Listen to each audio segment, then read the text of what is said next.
என் பேரு பிரியா. எனக்கு இப்போ கல்யாணமாகி 1 வருஷம் ஆச்சு. எங்க அப்பாவுக்கு நாங்க 2 பொண்ணுங்க. என்னோட அக்கா என்ன விட 2 வயசு பெரியவள். அவளுக்கு கல்யாணமாகி இப்போ 3 பிள்ளைங்க இருக்காங்க. நானும் என்னோட கணவரும் இப்போ தனியாதான் வாழ்ந்துட்டு வரோம். என் மாமியாரும் மாமனாரும் சொந்த ஊர்ல இருக்காங்க. என்னோட அக்கா சென்னையில இருக்கா. நாங்க இப்போ தனியா இருக்கறதுனால தினமும் நைட்டு கணவன் மனைவியா ரொம்பவே சந்தோஷமா இருப்போம். உண்மைய சொல்லணும்னா என்னோட கணவரை விட எனக்குதான் ஆசை அதிகம். நான் தினமுமே அவரை தனிமையில் இருக்க கூப்பிடாம எனக்கு தூக்கமே வராது. ஒரு நாள் கூட நாங்க சந்தோஷமா இல்லாம தூங்குறதே கிடையாது. பல நாள் என்னோட கணவரை நான் 2வது ரவுண்டுக்கு கூட கூப்பிடுவேன். ஆனா அவரு என்னால முடியாது, எனக்கு தூக்கம் வருது. நானே வேலைக்கு போயிட்டு ரொம்ப டயர்டா இருக்கேன்னு சொல்லிட்டு படுத்து தூங்கிருவாரு. இதுல சோகமான விஷயம் என்னன்னா, எனக்கு கல்யாணமாகி 1 வருஷம் ஆகியும் குழந்தை உண்டாகல. எங்க அம்மாவுக்கு இது ரொம்ப வருத்தமா இருந்துச்சு. என்னோட அக்கா கல்யாணமாகி 1 வருஷத்துக்குள்ளேயே ஒரு ஆம்பள பிள்ளையை பெத்துட்டா. திரும்பவும் 1 வருஷத்துக்குள்ள இன்னொரு பிள்ளையையும் பெத்துட்டா. இப்படி இருக்கப்போ எனக்கு மட்டும் கல்யாணமாகி 1 வருஷத்துல குழந்தையே உண்டாகல. இது எங்க அம்மாவுக்கு ரொம்ப வருத்தமா இருந்தது. அதே சமயம் என்னோட மாமியாரும் இதை சொல்லி சொல்லி ரொம்ப கவலைப்படுவாங்க. இதை பார்த்த என்னோட அம்மாவும் டாக்டர்ட்ட போயிட்டு காட்டுவோமான்னு கேட்டாங்க. ஆனா நாங்க டாக்டர் கிட்ட எல்லாம் போகவே இல்லை. அப்படி இருக்கும்போது என்னோட அக்கா புருஷன் ஒரு நாள் போன் பண்ணாரு. மறுநாள் உன் ஊருக்கு ஒரு வேலையா வரதாவும் உன்னோட அக்கா வரல. நான் மட்டும்தான் வரப்போறேன்னு சொல்லிட்டு இருந்தாரு. மறுநாள் என்னோட அக்காவோட கணவர் சொன்ன மாதிரியே எங்க வீட்டுக்கு வந்துட்டாரு. காலையில டிபன் சாப்பிட்டுட்டு அவர் வேலை விஷயமா வெளியில போயிட்டாரு. நான் சாயந்திரம்தான் வருவேன்னு சொல்லிட்டும் போயிட்டாரு. அன்னைக்குன்னு பார்த்து திடீர்னு என்னோட கணவர் மதியமே வீட்டுக்கு சாப்பிட வந்துட்டாரு. என்னங்க திடீர்னு சாப்பிட வந்திருக்கீங்களே, என்ன விஷயம்னு கேட்டேன். இல்லம்மா, ஆபீஸ்ல ஒரு முக்கியமான விஷயம். அதனால என்ன வெளியூருக்கு போக சொல்லி இருக்காங்க, அதனால நான் திரஸ் எடுத்துட்டு போறதுக்காகதான் வந்தேன்னு சொல்லிட்டு மதிய சாப்பாட்ட வீட்டிலேயே சாப்பிட்டுட்டு அவசரமா அவரோட திரஸ் எல்லாம் எடுத்துட்டு ஆபீஸ்க்கு கிளம்பி போயிட்டாரு. போகும்போது மச்சான் வந்திருந்தா அவரை தங்கிட்டு ஒரு நாள் இருந்துட்டு நாளைக்கு ஊருக்கு போக சொல்லு. வந்த இடத்துல நானும் அவரை சந்திச்சு பேசவே இல்லை. அதே மாதிரி வந்த உடனே அவரை அனுப்பிட்டாலும் அது ரொம்ப மனசுக்கு வருத்தமா இருக்கும். அதனால நான் பேசாததால அவர ஒரு நாள் தங்கிட்டு அனுப்ப சொல்லுன்னு சொன்னாரு. அப்பதான் நல்லா இருக்கும் அப்படின்னு சொல்லிட்டு என்னோட கணவரும் சாப்பிட்டுட்டு உடனே வெளியூருக்கு கிளம்பிட்டாரு. சாயந்திரம் வரேன்னு சொன்ன என்னோட மாமாவும் சாயந்திரம் வரவே இல்லை. அவர் நைட்டு ஒரு 8 மணிக்குதான் வந்தாரு. சாப்பிட்டுட்டு உடனே நான் கிளம்புறேன். இப்பவே லேட் ஆச்சு. ஊருக்கு போறேன்னு சொன்னாரு. அப்பதான் நான் சொன்னேன். என்ன மாமா, நீங்க சாயந்திரம் வந்திருந்தீங்கன்னா ஊருக்கு போக கரெக்டா இருந்திருக்கும். ஆனா இப்பவே பாருங்க, மணி 8 ஆயிடுச்சு. இதுக்கு அப்புறமா நீங்க ஊருக்கு கிளம்பி போய் சேர்றதுக்கு ரொம்ப லேட் ஆகும். என்னோட கணவர் கூட சொல்லிட்டுதான் போயிருக்காரு.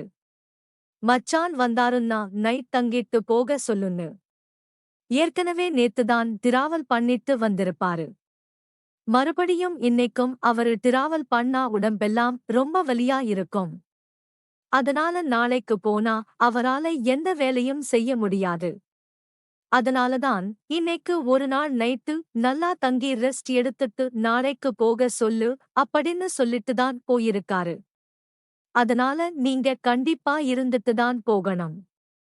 நீங்க இல்லாம போயிட்டீங்கன்னா என்னோட கணவர் என்னை வந்து திட்டுவாரு அப்படின்னு சொல்லி நான் அவரை இருக்க வச்சேன். அதே மாதிரி உங்க மச்சானும் அவசரமா வேலை விஷயமா வெளியூருக்கு கிளம்பி போயிட்டாரு. அவரு உங்களை சந்திச்சு பேச முடியலன்னு சொல்லி ரொம்பவே வருத்தப்பட்டாரு. அவர் வருத்தப்பட்ட விஷயத்தையும் என்னோட மாமா கிட்ட சொன்னேன். என்னோட மாமா கிட்ட சொல்லும்போது ரொம்ப நேரமா யோசிச்சு என்னோட மாமா சரி நீ சொல்றது கரெக்ட் தான். இப்பவே ரொம்ப லேட் ஆயிடுச்சு. அதனால நான் இங்க தங்கிட்டு நாளைக்கே போறேன். அப்படின்னு சொல்லிட்டு இருக்கறதுக்கு சம்மதிச்சாரு. இந்த விஷயத்தை என்னோட அக்காவுக்கு போன் போட்டு சொன்னாரு. என்னோட அக்காவும் சரிங்க தங்கிட்டு காலையில வாங்க அப்படின்னு சொல்லிட்டா.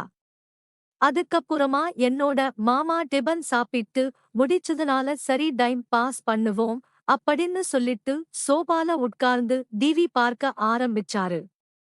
அப்ப மாமா கிட்ட மாமா இப்பதான் சாப்பிட்டீங்க, எதுவும் காபி டீ எதுவும் குடிக்கிறீங்களா? வேணுமா போட்டு தரவான்னு கேட்டேன். உடனே மாமாவும் அதெல்லாம் வேணாமா, இப்பயே நல்லா திருப்தியா சாப்பிட்டுட்டேன், எனக்கு எதுவும் வேணாம் அப்படின்னு சொல்லிட்டாரு. சரின்னு சொல்லிட்டு என்னோட எல்லா வேலையும் முடிஞ்சதுனால நானும் என் மாமாவுக்கு பக்கத்திலேயே உட்கார்ந்து டிவி பார்த்துட்டு இருந்தேன். அப்ப எங்க மாமா என்கிட்ட பேச்சு கொடுக்க ஆரம்பிச்சாரு. உங்க அம்மா போன வாரம் எங்க வீட்டுக்கு வந்திருந்தாங்கம்மா. உன்னை பத்தி சொல்லி ரொம்பவே கவலைப்பட்டாங்க. ஒரு வருஷமாகியும் உனக்கு குழந்தை பிறக்கலன்னு ரொம்ப கவலைப்பட்டாங்க. உங்க அம்மா நினைச்சுக்கிட்டு இருக்காங்க, நீங்க 2 பேரும் பேசி குழந்தை பெத்திக்கிறத தள்ளி போட்டுருக்கீங்க அப்படின்னு நினைச்சுக்கிட்டு இருக்காங்க. என்கிட்ட வந்து சொன்னாங்க. நீங்க அவங்க கிட்ட பேசி அவங்களுக்கு புரிய வைங்கன்னு சொன்னாங்க. அதுக்கு நான் உங்க அம்மா கிட்ட அவங்க படிச்சவங்க கொஞ்ச நாள் போகட்டும், அதுக்கப்புறமா பெத்துக்கலாம்னு நினைச்சிருப்பாங்க. இதுக்கெல்லாம் நீங்க கவலைப்படலாமான்னு நான் உங்க அம்மாவுக்கு அட்வைஸ் பண்ணேன் அப்படின்னு என் மாமா என்கிட்ட சொன்னாரு. இதை கேட்ட உங்க அம்மா என்ன சொன்னாங்கன்னா, என்ன மாப்பிள்ளை நீங்க சொல்றீங்க, நீங்க என்னோட மூத்த மருமகன். என்னோட பொண்ணும் நீங்க படிக்கலையா என்ன? உங்களுக்கு கல்யாணமாகி ஒரு வருஷத்திலேயே குழந்தை பிறக்கலையா? படிப்பு வேற இந்த விஷயம் வேற அப்படின்னு உங்க அம்மா எனக்கே புத்திமதி சொன்னாங்க. நேத்து கூட நான் கிளம்புறதுக்கு முன்னாடி உங்க அம்மாவுக்கு போன் பண்ணி நான் உங்க வீட்டுக்கு வரப்போற விஷயத்தை சொன்னேன். அப்போ உங்க அம்மா என்ன சொன்னாங்கன்னா, மாப்பிள்ளை நீங்க போறதுதான் போறீங்க, பிரியாவுக்கு நல்ல புத்திமதி சொல்லிட்டு வாங்க, சற்று புட்டுன்னு ஒரு குழந்தையை பெத்து கொடுக்க சொல்லுங்க அப்படின்னு என்கிட்ட சொல்லியும் அனுப்புனாங்க. அப்படின்னு என்னோட மாமா என்கிட்ட சொல்லிட்டு இருந்தாங்க. அப்படியே எங்க மாமாவும் சொன்னாங்க, பிரியா நீ படிச்சவ, இந்த விஷயத்தை நீ தள்ளி போடலாமா? மச்சான் கிட்ட சொல்லி புரியவே சீக்கிரமா நல்ல ஒரு குழந்தையை பெத்துக்கோங்க அப்படின்னு என்னோட மாமா எனக்கு புத்திமதி சொன்னாங்க. மாமா எங்களுக்கு குழந்தை பெத்துக்கணும்னு ஆசைதான். ஆனா அது உண்டாக மாட்டேங்குதேன்னு நான் சொன்னேன். அதுக்கு மாமா உடனே ஏன் என்னாச்சு டாக்டர் போய் பார்த்தீங்களா அப்படின்னு சொல்லி கேட்டாரு. ஏதாவது உங்க 2 பேர்ல யாருக்காவது குறை இருக்கா? நீங்க 2 பேரும் டாக்டர் கிட்ட செக் பண்ணி பார்த்தீங்களா? யாருக்கு பிரச்சனை இருக்கு அப்படின்னும் கேட்டாரு. மச்சானையும் கூட்டிட்டு போனியா? சில நேரங்கள்ல 2 பேருக்கு கூட பிரச்சனை இருக்கலாம்னு சொல்லி எனக்கு அறிவுரையும் சொன்னாரு. உடனே நான் சொன்னேன், டாக்டர் கிட்ட போகல மாமா, அதுக்கு அவசியமும் இல்லை அப்படின்னு சொன்னேன். இதை கேட்டதும் என்னோட மாமா என்ன சொல்ற, என்ன விஷயம் எனக்கு புரியல, கொஞ்சம் புரியற மாதிரி சொல்லேன் அப்படின்னு சொன்னாரு. அப்ப நான் சொன்னேன், ஒரு விஷயம்தான் என்னோட மாமாவுக்கு பேரதிர்ச்சியா இருந்துச்சு. அப்போ எனக்கு அழுகையே வந்துருச்சு. உடனே மாமா வந்து எனக்கு ஆறுதல் சொன்னாரு. அழாதன்னு சொன்னாரு. நான் சொன்னேன், மாமா ஏன் டாக்டர் கிட்ட போகலன்னு நான் சொல்றேன்னு தெரியுமா? நான் சொல்றதை கேட்டு நீங்க அதிர்ச்சியாக கூடாது. இந்த விஷயம் என்னோட அப்பா அம்மாவுக்கு கூட தெரிய வேண்டாம் அப்படின்னு சொன்னேன். நான் சொல்றப்பயே என்னோட மாமாவுக்கு அதை கேட்டு பேரதிர்ச்சியா இருந்துச்சு. என்ன அப்படி இவர் சொல்ல போறா அப்படின்னு சொல்லி அவர் ரொம்ப அதிர்ச்சியாவே அதை கேட்டுட்டு இருந்தாரு. இந்த விஷயத்தை என்னோட அம்மா அப்பா கிட்ட சொல்லிராதீங்க, அவங்களால இதை தாங்கிக்கவே முடியாது அப்படின்னு நான் அவர்கிட்ட சொன்னேன். என்னம்மா சொல்ற, என்னம்மா இப்படி பிரச்சனை அப்படின்னு சொல்லி கேட்டாரு. சரி பிரியா, நான் யாரு கிட்டயும் சொல்ல மாட்டேன். உன் மேல பிராமிஸ் உண்மையான காரணத்தை நீ சொல்லு அப்படின்னு சொல்லி கேட்டாரு. நான் உன்கிட்ட உண்மையான காரணத்தை வெட்கத்தை விட்டு சொல்றேன் மாமா. நாங்க தினமும் இரவு ஒன்னாதான் படிக்கிறோம். என்னதான் அவர் உடம்பு கட்டு மஸ்தான் போல இருந்தாலும் கூட அவரு அந்த விஷயத்துல லாயக்கே இல்ல. அவருக்கு நைட் வேலைக்கு லாயக்கே இல்ல மாமான்னு சொன்னேன். என்னமா சொல்ற, எனக்கு கொஞ்சம் புரியற மாதிரி விளக்கமா சொல்லுமா அப்படின்னு சொல்லி மறுபடியும் மாமா கேட்டாரு. அவர் இப்படி கேட்டதும் எனக்கு அழுகை வந்துருச்சு. நானே அழுதுகிட்டு சொல்ல ஆரம்பிச்சேன். மாமா அவர் நல்லவர்தான், என் மேல ரொம்ப பாசம் அதிகம். ஆனா அவரோடது என்ன கர்ப்பமாக்குற அளவுக்கு இருக்காது. அது மட்டுமில்லாம அவரால் 5 நிமிஷத்துக்கு மேல தாக்கு பிடிக்க முடியாது. அப்படியே அவர் கஷ்டப்பட்டு என் கூட இருந்தாலுமே அதுல அணுக்களே இருக்காது. ஏன் இப்படி இருக்கு என்ன ஏதுன்னு சொல்லி நம்ம டாக்டர் கிட்ட போகலாம்னு நான் கூப்பிட்டு பார்த்தேன். ஆனா அவர் வர மறுத்துட்டாரு. சரி, நான் ஏன் இவருக்கு இப்படி இருக்கு அப்படின்னு சொல்லி நெட்ல சர்ச் பண்ணி பார்த்தேன். அப்பதான் எனக்கு ஒரு விஷயம் புரிஞ்சது. ஆண்களுக்கு அணுக்கள் அதிகமா இருந்துச்சுன்னா கட்டியா இருக்கும்னு, அணுக்களே இல்லாம இருந்தா ரொம்ப தண்ணி மாதிரி இருக்கும்னு சொல்லி போட்டிருந்துச்சு. அப்பதான் நான் புரிஞ்சுக்கிட்டேன். என்னோட கணவருக்கு அந்த பிரச்சனை இருக்கு. அதனாலதான் குழந்தையே உருவாக முடியல அப்படின்னு சொல்லி நான் புரிஞ்சுக்கிட்டேன் அப்படின்னு என்னோட மாமா கிட்ட சொல்லி கதறி கதறி அழுதேன். இப்படி இருக்கும்போது எப்படி மாமா எனக்கு குழந்தை பிறக்கும்? நானும் அவரை ஹாஸ்பிட்டலுக்கு கூப்பிட்டா கூட அவர் வரமாட்டேங்கிறாரு. அவர்கிட்ட உங்களுக்கு ஆண்மையே இல்லை, உங்களுக்கு அணுக்களே இல்லை அப்படின்னு சொல்ற தைரியம் எனக்கு இல்லை, அது அவரே வந்து தெரிஞ்சுக்கணும். ஆனா அவரு அதுல கவனமே செலுத்த மாட்டேங்கிறாரு. அவரை பொறுத்தவரைக்கும் அவர் ஆரோக்கியமாதான் இருக்காரு. தான் ஒரு ஆம்பளை அப்படிங்கிற நினைப்புதான் அவருக்குள்ளேயே இருக்கு. இந்த நம்பிக்கையை நான் எப்படி மாமா உடைக்க முடியும்? அவர்கிட்ட போய நீங்க ஆம்பளையே இல்லைன்னு என்னால எப்படி சொல்ல முடியும்? என் மேல அன்பாவும் பாசமாவும் இருக்காரு. அப்படிப்பட்ட மனுஷனோட மனசை நோகடிக்க நான் விரும்பல மாமா அப்படின்னு சொல்லிட்டு அழுதுகிட்டே இருந்தேன்.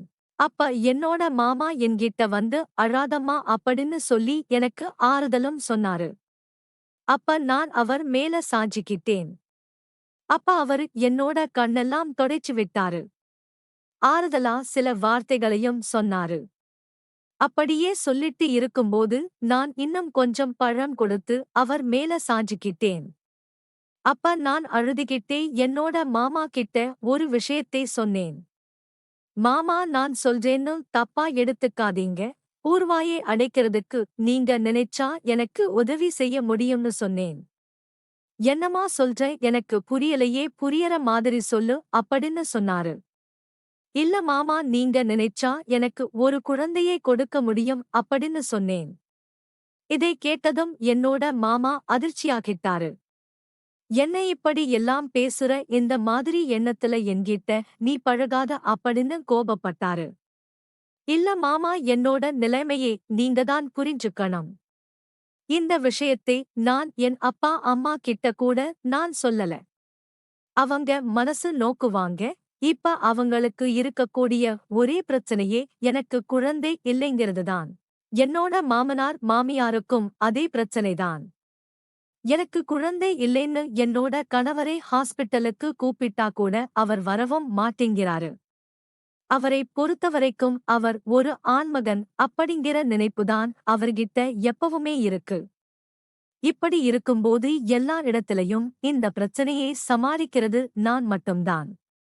நான் ஏன் இவ்வளவு கஷ்டப்படணும்? நீங்க நினைச்சீங்கன்னா அந்த பிரச்சனையில இருந்து என்னால வெளியே கொண்டு வர முடியும் அப்படின்னு சொல்லி நான் கெஞ்சினேன். ஆனா என்னோட மாமாவோ என்னோட அக்காவுக்கு எல்லாம் துரோகம் பண்ண முடியாது. நீ வந்து என்கிட்ட இந்த மாதிரி ஒரு எண்ணத்துல நீ பழகாத. நான் இன்னும் கொஞ்ச நேரம் இங்க இருந்தா நடக்க கூடாதது எல்லாம் நடந்துரும் போல. நான் இங்க இருக்கிறதே முதல்ல தப்பு.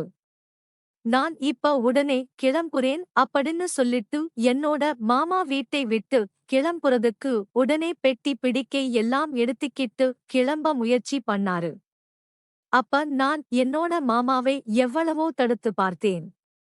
அப்ப அவர் முடியாது, நான் கிளம்புறேன். நான் இன்னும் கொஞ்ச நேரம் இங்க இருந்தேன்னா நடக்கக்கூடாத தப்பு எல்லாம் நடந்துரும் அப்படின்னு சொல்லிட்டு அவரு உடனே கிளம்பினாரு. ஆனா இந்த வாய்ப்பை நான் மிஸ் பண்ண விரும்பல. நான் இன்னைக்கு எப்படியாவது மாமாவோட இருந்து கர்ப்பமாயிடணும் அப்படின்னு சொல்லி முடிவு பண்ணேன். அப்ப என்னோட மாமா வீட்டை விட்டு கிளம்பும் போது நான் ஓடி போய் அவரை கட்டி பிடிச்சிக்கிட்டேன். கட்டி பிடிச்சதுமே மாமா விடு என்ன விடுன்னு சொன்னாரு. ஆனா நான் அவரை ரொம்ப இறுக்கமா பிடிச்சிக்கிட்டேன். ஒரு கட்டத்துல மாமாவால முடியல. அதுக்கப்புறமா அவர் என்னோட கட்டுப்பாட்டுக்குள்ள வந்துட்டாரு. எனக்கும் குழந்தை தேவைப்பட்டதுனால அன்னைக்கு என்னோட மாமாவை நான் கர்ப்பமாக்குறதுக்காக யூஸ் பண்ணிக்கிட்டேன். அன்னைக்குதான் ஆண்மையோடு இருக்கக்கூடிய ஒரு ஆண்மகனோட தாம்பத்தியத்துல ஈடுபட்ட எப்படி இருக்குங்கிறத நான் உணர ஆரம்பிச்சேன். அப்ப எனக்கும் என்னோட மாமாவுக்கும் எல்லாமே நடந்து முடிஞ்சிருச்சு. கொஞ்ச நேரம் நாங்க 2 பேரும் ரெஸ்ட் எடுத்தோம். அதுக்கப்புறம் நான் என்னோட மாமாவை என்னோட வாங்கன்னு கூப்பிட்டேன். அவரும் அப்போ எந்தவித எதிர்ப்புமே தெரிவிக்கல. அன்னைக்கு மறுபடியும் 2வது முறையா அன்னைக்கும் இரவு நானும் மாமாவும் ஒண்ணாவும். அப்ப என்னோட மாமா கேட்டாரு, நமக்குள்ள எல்லாமே நடந்துருச்சு. இப்ப நீ கர்ப்பமாயிட்டா உன்னோட கணவருக்கு சந்தேகம் வராதா அப்படின்னு கேட்டாரு. இல்ல மாமா, சந்தேகம் எல்லாம் வராது. நானும் என்னோட கணவரும் தினமும் சந்தோஷமாதான் இருக்கோம். அதனாலதான் நான் கர்ப்பமாயிட்டேன்னா அவரோட குழந்தை இது. அவராலதான் கர்ப்பமாயிட்டேன் அப்படின்னா அவருக்கு நிச்சயமா சந்தேகம் வராது. அவரை பொறுத்தவரைக்கும் அவர் ஒரு ஆண்மகனாதான் இருக்கிறாருங்கிற நினைப்பு அவருக்குள்ள எப்பவுமே இருக்கு. அதனால டவுட் எதுவுமே வராது அப்படின்னு நான் சொன்னேன். உடனே என்னோட மாமாவும் சரி அப்படின்னு சொல்லிட்டு நாங்க 2 பேரும் தூங்கிட்டோம். அதுக்கப்புறம் என்னோட மாமா ஊருக்கு போக கிளம்பிட்டாரு. நானும் சரி மாமாவுக்கு தேவையான சாப்பாடு எல்லாம் சமைச்சுட்டு இருந்தேன். அப்போ கிளம்புறதுக்கு முன்னாடி என்னோட மாமாவோ நம்ம இன்னொரு தடவை பண்ணலாமான்னு கேட்டாரு. எனக்கும் அது ஆசைதான். சரின்னு சொல்லிட்டு அன்னைக்கு என்னோட மாமா கிளம்புறதுக்கு முன்னாடி கூட நானும் அவரும் ஒண்ணா இருந்தோம். அதுக்கப்புறம் என்னோட மாமா ஊருக்கு கிளம்பி போயிட்டாரு. என்னோட மாமா கிளம்பி போன கொஞ்ச நேரத்திலேயே என்னோட கணவர் வீட்டுக்கு வந்தாரு. மச்சான், அதுக்குள்ள கிளம்பி போயிட்டாரா? ஆமாங்க, அதுக்குள்ளேயே கிளம்பி போயிட்டாரு அப்படின்னு சொன்னேன். அவரும் சரி அப்படின்னு சொல்லிட்டு வீட்ல இருந்தாரு. அவர் வெளியூருக்கு போயிட்டு வந்ததால அன்னைக்கு ஆபீஸ்க்கு அவர் போகல. ஆபீஸ்ல அவருக்கு ஒரு நாள் நீங்க ரெஸ்ட் எடுத்துட்டு வாங்க அவங்களுக்குன்னு சொல்லி லீவ் கொடுத்துட்டாங்க. அதனால அன்னைக்கு என்னோட கணவர் வீட்லதான் இருந்தாரு. அதுக்கப்புறம் என்னோட கணவருக்கு சந்தேகம் வரக்கூடாது அப்படிங்கறதுக்காக தினமும் நாங்க எப்படி சந்தோஷமா இருப்போமோ அதே போல நான் அவர் கூட தொடர்ந்து சந்தோஷமா இருந்தேன். ஆனா இருந்தாலும் என் மாமாவோட இருந்த மாதிரி ஒரு ஃபீல் எனக்கு கிடைக்கல. மறுபடியும் என்னோட மாமாவோட இருக்கணும் போலன்னு எனக்கு தோணுச்சு. மறுநாள் என்னோட மாமாவுக்கு போன் பண்ணி எனக்கு இந்த மாதிரி தோணுது அப்படின்னு நான் சொன்னேன். அதுக்கு என்னோட மாமா, நான் இப்பதான் உன் வீட்டு பக்கம் வந்துட்டு போயிருக்கேன். திரும்பவும் என்னால ஊருக்கெல்லாம் வர முடியாது. அடுத்த வாட்டி நான் எப்பவாவது ஊருக்கு வந்தா பார்க்கலாம் அப்படின்னு சொன்னாரு. அப்ப நான் சொன்னேன், உங்களாலதான் வர முடியாது. ஆனா நான் வரலாம் அப்படின்னு சொன்னேன். நீ என்ன சொல்ற? ஆமா மாமா, நான் உங்க வீட்டுக்கு வரேன். நான் ஊருக்கு வரேன். என்னோட கணவர்கிட்ட சொல்லிட்டு என்னோட அம்மாவை பார்க்கணும், என்னோட அக்காவை பார்க்கணும் அப்படின்னு சொல்லிட்டு நானும் ஊருக்கு வரேன். நமக்கு அங்க ஏதாவது ஒரு கேப் கிடைக்காதா? அங்க ஏதாவது ஒரு சான்ஸ் கிடைச்சா நம்ம சந்தோஷமா இருக்கலாம் அப்படின்னு சொன்னேன். உடனே மாமாவும் சரின்னு சொல்லிட்டாரு. அதுக்கப்புறம் நான் என்னோட கணவர்கிட்ட பெர்மிஷன் கேட்டுட்டு நான் ஊருக்கு கிளம்புனேன். நான் கிளம்பும் போதே என்னோட மாமா கிட்ட சொன்னேன். நான் காலையில ஊருக்கு வந்து இறங்குவேன். என்ன நீங்க தான் வந்து பிக்கப் பண்ணணும்னு சொன்னேன். மாமாவும் சரின்னு வந்து என்ன பிக்கப் பண்றேன் அப்படின்னு சொன்னாரு. அப்போ எங்க மாமா எனக்காக காலையிலேயே பஸ் ஸ்டாண்ட்ல வந்து காத்துக்கிட்டு இருந்தாரு. அப்ப நான் என் மாமா கிட்ட சொன்னேன். நம்ம இப்போ நேரா வீட்டுக்கு போக வேண்டாம். பக்கத்துல ஏதாவது ரூம் இருந்துச்சுன்னா அங்க கொஞ்ச நேரம் போய் தங்கிட்டு வீட்டுக்கு போவோம். 1 மணி நேரம் லேட்டா போவோம். அக்கா ஏன் லேடுன்னு கேட்டா, பஸ் பிரேக்டவுன் இல்ல அப்படின்னா, லேட் அப்படின்னு ஏதாவது ஒரு காரணத்தை சொல்லிக்கலாம். அப்படின்னு சொன்னேன். உடனே அதுக்கு மாமா சிரிச்சுக்கிட்டே சரி போலாம் வா அப்படின்னு சொல்லி பக்கத்துல இருந்த ஒரு ரூமுக்கு கூட்டிட்டு போனாரு. அங்க போயிட்டு நாங்க 2 பேரும் மறுபடியும் சந்தோஷமா இருந்தோம். அதுக்கப்புறம் எங்க மாமா வீட்டுக்கு கூட்டிட்டு போனாரு. நான் எப்பவும் போல என்னோட அக்காவை இருந்து என்னோட அம்மாவை பார்த்துட்டு ஒரு 2 நாள் சந்தோஷமா இருந்தேன். அதுக்கப்புறம் மறுபடியும் எங்க மாமா என்ன பசுக்கு ஏத்திவிட அப்படின்னு சொன்னாரு. அன்னைக்கு என்னோட மாமா கிட்ட நான் முன்னாடியே சொல்லிட்டேன். எனக்கு நைட் 10 மணிக்கு தான் பாஸ். ஆனா நான் ஈவினிங் 5 மணிக்கே பஸ் ஏற போறதா எல்லார்கிட்டயுமே சொல்லிட்டேன். அதே மாதிரி நீங்களும் என்ன 5 அலாய்ஸ் மணிக்கே பஸ் ஸ்டாண்ட்ல கொண்டு விட்டுருங்க. நீங்க அப்படியே என்ன பஸ் ஸ்டாண்ட்ல விட்டுட்டு ஒரு வேலை விஷயமா யாரையோ பார்க்க போறேன்னு அக்கா கிட்ட சொல்லிருங்க. நம்ம பஸ் ஸ்டாண்டுக்கு போகிற மாதிரி சீக்கிரமாவே போயிட்டு மறுபடியும் அந்த ரூம்ல ஒரு 2 மணி நேரம் இருந்துட்டு சந்தோஷமா இருந்துட்டு என்ன பஸ் ஏத்தி விட்டுருங்கன்னு நான் மாமா கிட்ட சொன்னேன். அதுக்கு மாமாவும் அதே மாதிரி சரின்னு சொல்லிட்டு என்னோட அக்கா கிட்ட போய் சொல்லிட்டு என்ன பஸ் ஏத்தி விடுறேன்னு சொல்லி என்ன கூட்டிட்டு போயிட்டு திரும்பவும் அதே ரூம்ல நாங்க கொஞ்ச நேரம் சந்தோஷமா இருந்தோம். அதுக்கப்புறமா என்ன பஸ் ஏத்தியும் விட்டாரு. அந்த மாசத்திலேயே நான் கர்ப்பமும் ஆனேன். எனக்கும் அழகான ஒரு ஆண் குழந்தை பிறந்துச்சு. அந்த குழந்தை பார்க்க என்ன மாதிரியே இருந்துச்சு. துளி கூட என்னோட மாமா மாதிரி இல்ல. அதனால என்னோட கணவருக்கும் சந்தேகம் வரல. என்னோட கணவரும் அவராலதான் நான் கர்ப்பமானேன் அப்படின்னு நினைச்சுக்கிட்டு இருந்தாரு. அதுக்கப்புறம் அடிக்கடி என்னோட மாமா எப்பெல்லாம் என் ஊருக்கு வராரோ அப்ப எல்லாம் என்னோட வீட்டுல தங்கிட்டுதான் போவாரு. இப்படியே எங்களோட தகாத உறவும் தொடர ஆரம்பிச்சது. என்னோட கணவருக்கு சந்தேகம் வரக்கூடாதுங்கிறதுக்காக நான் மறுபடியும் என்னோட மாமாவாலேயே கர்ப்பமாகி மீண்டும் ஒரு பெண் குழந்தையையும் பெத்துக்கிட்டேன். அதனால என்னோட கணவனும் அவராலதான் நான் கர்ப்பமாகி 2 குழந்தையை பெத்துக்கிட்டேன்னு சந்தோஷப்பட்டாரு. அவருக்கு என் மேல துளி கூட சந்தேகமும் வரல. இப்படியே ஒரு நாள் என்னை பார்க்கறதுக்காக என்னோட அம்மாவும் அப்பாவும் வந்திருந்தாங்க. அவங்க வந்து என்னோட குழந்தை கூட சந்தோஷமா விளையாடிட்டு இருந்தாங்க. அதுக்கப்புறம் நாங்க எல்லாருமே ஒண்ணா உட்கார்ந்து சாப்பிட்டோம். அந்த நேரத்துல என்னோட அம்மாவும் அப்பாவும் ஊருக்கு கிளம்புறதா சொன்னாங்க. அப்போ என்னோட கணவரும் நானே என்னோட கார்ல உங்களை கூட்டிட்டு போயிட்டு பஸ் ஏத்தி விடுறேன். நானே உங்களை வழி அனுப்பி வைக்கிறேன்னு சொல்லிக்கிட்டு இருந்தாரு. என்னோட அம்மா அப்பாவே அவர் கூட்டிட்டு போனாரு. ஆனா போற வழியில ஒரு எதிர்பாராத விதமா ஒரு விபத்து ஏற்பட்டுருச்சு. அந்த விபத்துல என்னோட அம்மா அப்பாவும் என்னோட கணவரும் சம்பவ இடத்திலேயே இறந்துட்டாங்க. இந்த விஷயத்தை கேள்விப்பட்டதுமே ரொம்பவே அதிர்ச்சியாகிட்டேன். என்னோட கணவரோட உடலை கட்டிப்பிடிச்சு கதறி அழுதேன். என்னதான் என்னோட அக்காவோட கணவர் கூட நான் தகாத உறவுல இருந்தாலும் கூட நான் என்னோட கணவர் மேல அன்பாவும் பாசமாவும் இருந்தேன். அவரும் என் மேல அன்பாவும் பாசமாவும் இருந்தாரு. எனக்கு தேவையான எல்லாத்தையுமே வாங்கி தருவாரு.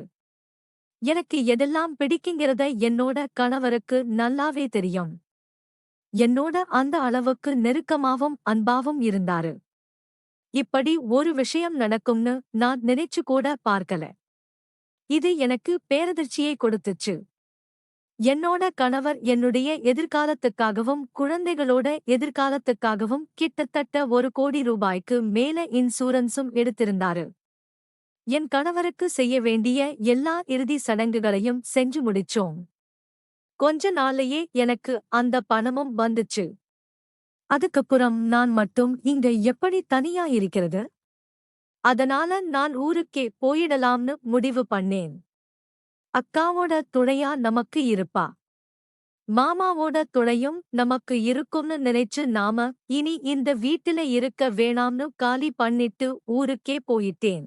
அதுக்கப்புறமா நான் தனியா ஒரு வீடு எடுத்து என்னோட குழந்தைகளோடு வாழவும் ஆரம்பிச்சேன். எனக்கு எந்த உதவி தேவைப்பட்டாலும் என்னோட மாமாதான் எனக்கு செஞ்சு கொடுத்தாரு. எனக்கு 2 குழந்தைங்க பிறந்ததுக்கு அப்புறமா நான் குடும்ப கட்டுப்பாடு செஞ்சுக்கிட்டேன். நான் அங்க போனதுக்கு அப்புறமா எனக்கும் என்னோட மாமாவுக்கும் அந்த உணர்வும் அந்த உறவும் மீண்டும் தொடர ஆரம்பிச்சது. இதனால நாங்க தினமும் அடிக்கடி உல்லாசமாவும் இருக்க ஆரம்பிச்சோம். நாட்கள் போக போக என்னோட அக்காவோட கணவர் என்னோட வீட்டுல அதிக நேரம் இருக்கிறது.